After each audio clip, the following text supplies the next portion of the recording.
இங்கே மீரா வீட்டுக்கு வந்ததுமே நம்ம பசங்க கிட்ட இன்னைக்கு அப்பா கடைக்கு வரவே இல்லை, அவருக்கு கால் பண்ணி பார்த்தப்ப ஏதோ ஹாஸ்பிட்டல்ல இருந்த மாதிரி இருந்துச்சுன்னு சொன்னதும், இப்ப ஹாஸ்பிட்டல்ல யாரை பார்க்க போயிருக்காருன்னு எப்படி கண்டுபிடிக்கிறது? பேசாம நானே அவர் வந்ததும் கேட்டுறவா? அதெல்லாம் ஒண்ணு வேணா, நான் அம்மா கிட்ட சொல்லி கேட்க சொல்றேன்னு சொல்லும்போது, அப்ப அம்மா வந்து அப்பா இன்னும் வரலையான்னு கேட்க, அப்பா கடைக்கே வரலமா எனக்கு தெரியாதுன்னு சொன்னதும், அப்பா பிசினஸ் விஷயமா யாரையாவது பார்க்க போயிருப்பாரு. சரிம்மா, அப்ப அப்பா வந்ததும் அவர் யாரை பார்க்க போனாருன்னு கேளுன்னு சொல்ல, அம்மாவும் சரி நான் கேட்கிறேன்னு சொல்றாங்க. அப்புறம் எல்லாருமே சாப்பிட்டுக்கிட்டு இருக்கும்போது அப்பா அங்க வந்ததுமே, என்னங்க கடைக்கும் போகலையா, எங்க போனீங்கன்னு கேட்க, இவ்வளவு நாள் நீ தான் கேட்காம இருந்த, இப்ப நீயும் கேட்க ஆரம்பிச்சிட்ட, இனிமேல் நான் எங்க போறதா இருந்தாலும் உன்கிட்ட பர்மிஷன் கேட்டுட்டு போறேன்னு சொன்னதும், அம்மா ரொம்பவே டல்லானதை பார்த்து, காலையில இருந்து கொஞ்சம் வேலை அதிகமா இருந்ததுனால அப்படி பேசிட்டேம்மான்னு சாரி கேட்கிறாரு. அப்ப ஜக்கு ஹாஸ்பிட்டல் எதுவும் போனீங்களா, என் ஃப்ரெண்டு உங்களை பார்த்தேன்னு சொன்னான்னு சொன்னதுமே, உடனே அம்மா உங்களுக்கு எதுவும் பிரச்சனையான்னு ரொம்ப பதட்டப்பட, எனக்கு ஒன்றும் இல்லைம்மா, ஒருத்தருக்கு உடம்பு சரியில்லை, அவரை பார்க்க போயிருந்தேன், எனக்கு ஒண்ணுமே இல்லை, நீ உட்காந்து சாப்பிடுன்னு சொல்லிட்டு போறாரு. அப்புறம் மறுநாள் சித்தும் ஹரிணியை கூப்பிட்டு, நீ சொன்ன விஷயத்த நான் பண்றேன்னு சொன்னதும், முடியாதுன்னு சொன்னீங்க, இப்போ என்ன திடீர்னு? நான் கிரிஜாவோட அப்பார்ட்மெண்ட்டுக்கு போய் அவங்க ஃபேமிலியை பத்தி விசாரிச்சேன். அவங்க ஹஸ்பண்ட் டெக்ஸ்டைல் பிசினஸ் பண்றாரு, அதோட அவர் எப்போ வருவாரு போவாருன்னு யாருக்குமே தெரியாதுன்னு சொன்னதும், நான் அவர் உங்க அப்பா தானே புரிஞ்சுக்கிட்டேன். இது மட்டும் எங்க அம்மாவுக்கு தெரிஞ்சா அவங்களால தாங்கிக்க முடியாது, அவங்களுக்கு தெரியறதுக்குள்ள எப்படியாவது அவங்கள பிரிச்சே ஆகணும்னு சொல்றா. இங்க மீரா பூனை மேட்சுக்கு வராதனால அஸ்வினையும் டீமை விட்டு தூக்கிட்டாங்க. இதனால அவனும் எவ்வளவோ கன்வின்ஸ் பண்ணி அவளை கூப்பிட ட்ரை பண்ண. இப்ப என் ஃபேமிலியில நடக்கிற பிரச்சனை உனக்கு தெரியாது, தயவு செஞ்சு புரிஞ்சுக்கோ, என்னால வர முடியாதுன்னு சொன்னா. அப்ப என் பிரச்சனை உனக்கு புரியாது, உனக்கு என்னை விட உன் ஃபேமிலி தான் முக்கியம்.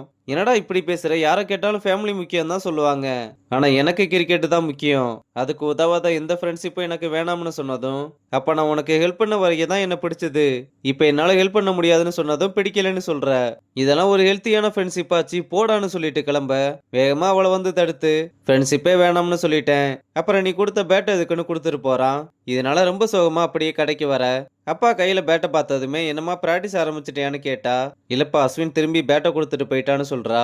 இங்க ஃப்ரெண்டுக்காரனும் ஜக்குவும் பேசிட்டு போய்கிட்டு இருக்கும்போது, ஐம் ஹாஸ்பிட்டலைஸ்டுன்னு மது கிட்ட இருந்து மெசேஜ் வர, கால் பண்ணி என்னாச்சுன்னு கேட்டா, ஒரு நாள் முழுக்க சாப்பிடாம இருந்தேன், அதனால டீஹைட்ரேட் ஆகி மயக்கம் போட்டு விழுந்துட்டேன்னு சொல்ல, ஏன் சாப்பிடாம இருந்த, நீ வீட்டுக்கு வந்துட்டு போனது அம்மாவுக்கு தெரிஞ்சதுனால கத்திக்கிட்டே இருந்தாங்க, அதான் சாப்பிடலன்னு சொல்லும்போது, கிரிஜா அங்க வந்து, யார்கிட்ட இப்ப பேசிக்கிட்டு இருக்க, மொபைல கொடுன்னு கேட்க, ஃப்ரெண்டு கிட்ட தான் பேசிக்கிட்டு இருக்கேன், ஏன் இப்படி பண்றேன்னு கோவப்படுறா.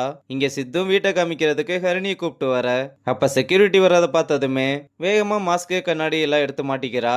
அப்புறம் செக்யூரிட்டியும் ஃபிளாட்டுக்கு கூட்டிட்டு வர, அவளும் ஃபிளாட்டை நல்லா சுத்தி பார்த்துட்டு வந்து, எனக்கு ஓகே தான், ஓனர் கிட்ட பேசிருங்கன்னு சொன்னதும், பேச்சலருக்கு இங்க வீடு தர மாட்டாங்க, உங்க 2 பேருக்கும் கல்யாணம் ஆயிடுச்சுலன்னு கேட்க, நம்ம பையனும் உடனே இது கூட நல்லா இருக்கேன்னு கல்யாணம் ஆயிடுச்சுன்னு சொல்றான். அப்புறம் 2 பேருமே வெளியே வர, கிரிஜா பார்சல் வாங்கிட்டு நிக்கிறத ஹரணி விடாம பாத்துக்கிட்டே இருக்க, சித்து தான் அவளை வான்னு கூட்டிட்டு போறான். அப்ப மது வெளியே கிளம்ப, கிரிஜா எங்க போறேன்னு கேட்டா ஃப்ரெண்டை பார்க்க போறேன்னு சொல்றா. உடனே கிரிஜா ரொம்ப கோவமா வந்து, உன்னை ஒரே பொண்ணுன்னு செல்லம் கொடுத்து வளர்த்தது தப்பா போச்சு, உனக்கெல்லாம் நான் சொல்றது இப்ப புரியாது, எனக்கு புரியவே வேணாம்னு சொல்லிட்டு கிளம்ப, நீ இப்படி சொன்னா கேட்க மாட்டேன்னு அப்பாவுக்கு கால் பண்ணி, மது ஃப்ரெண்டை பார்க்க போறேன்னு சொல்லி அடம் பிடிச்சுக்கிட்டு இருக்கான்னு சொன்னா, அவளை விடு போயிட்டு வரட்டும்னு சொல்றாரு. அப்பா சொன்னதுக்கு அப்புறம் தான் கிரிஜாவும் பர்மிஷன் கொடுக்குறாங்க. அப்புறம் மதுவும் வெளியே வந்து நம்ம பையனுக்கு கால் பண்ணி, இன்னைக்கு என்ன நீ ஸ்டூடியோ வரலையான்னு கேட்டா, இல்ல இன்னைக்கு நான் வரமாட்டேன்னு உடனே காலை கட் பண்றான்.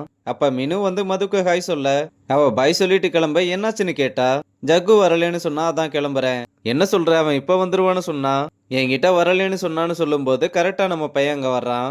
என்னடா இப்பதான் வரலன்னு சொன்ன, இல்ல ஒரு 10 நிமிஷம் மீட்டிங் இருக்கு, முடிச்சிட்டு கிளம்பிடுவேன், சரி நீ மீட்டிங் முடிச்சிட்டு வா, நான் வெயிட் பண்றேன்னு சொன்னா, நீ வெயிட் பண்ணு என்னமோ பண்ணுன்னு ஜக்குவை கூட்டிட்டு போறா. 10 நிமிஷம்னு சொல்லிட்டு போயிட்டு ரொம்ப நேரமா வராம இருக்க, இதனால மதுவும் அவனுக்கு கால் பண்ணி பார்த்தா, அவன் செல்ல சைலண்ட்ல போட்டு விட்டு கிளைண்ட் கூட பேசிக்கிட்டு இருக்கான். இதனால பொறுமையை இழந்து ஸ்டூடியோக்கே வர, ஒரு 2 நிமிஷம் வெயிட் பண்ணு நான் வரேன்னு சொல்லிட்டு அவங்க எல்லாருமே அனுப்பி விடுறான். அப்புறம் உள்ள வந்து ஏன் போன் எடுக்கல, என்னை விட உனக்கு மீட்டிங் தான் முக்கியமா போச்சான்னு கத்த, அப்ப மினு வந்து மீட்டிங் தான் முக்கியம்னு உங்ககிட்ட என்ன வெட்டி கதை பேசிக்கிட்டு இருக்க சொல்றியான்னு கேட்க, நான் உங்ககிட்ட பேசலன்னு சண்டை கேக்குற. மினு உடனே ஆளுங்களை கூப்பிட்டதும் அவனுங்களும் வேகமா வந்து என்னம்மா ஏதாவது பிரச்சனையானு கேட்க, அதெல்லாம் ஒண்ணும் இல்லைன்னு ஜக்கு தான் அவங்கள சமாளிச்சு அனுப்பிட்டு, நீ ஃபர்ஸ்ட் வீட்டுக்கு போ, நம்ம அப்புறம் பேசிக்கலாம். ஏன்டா இவ என்ன இவ்வளவு பேசிக்கிட்டு இருக்கா, இவளுக்காக நீ என்ன வீட்டுக்கு போக சொல்றியான்னு, இவ ஈவெண்ட் கொண்டு வரதுனால உனக்கு இவ முக்கியமா போயிட்டா, நீ இவளை அனுப்பி விடு, இதை விட நம்ம பெட்டராவே ஈவெண்ட் பண்ணலாம், கிளைண்ட் முன்னாடி ஏன் இப்படி பேசிக்கிட்டு இருக்க, நீ முதல்ல வீட்டுக்கு கிளம்புன்னு சொன்னா. மெனு கிட்ட ஒரு நிமிஷம் நீங்க வெளியே போங்கன்னு அனுப்பிவிட்டு, உன்னை பார்க்க நான் எவ்வளவு ஆசையா வந்தேன்னு தெரியுமான்னு சொன்னா, நீ ஃபர்ஸ்டே கால் பண்ணிருக்கலாம்ல, எதுக்கு இப்படி நடுவில் வந்து டிஸ்டர்ப் பண்ற, என்ன நான் உன்னை டிஸ்டர்ப் பண்றேன் நானு. மது ரொம்பவே சோகமா போறதோட இந்த எபிசோட முடிச்சிருக்காங்க.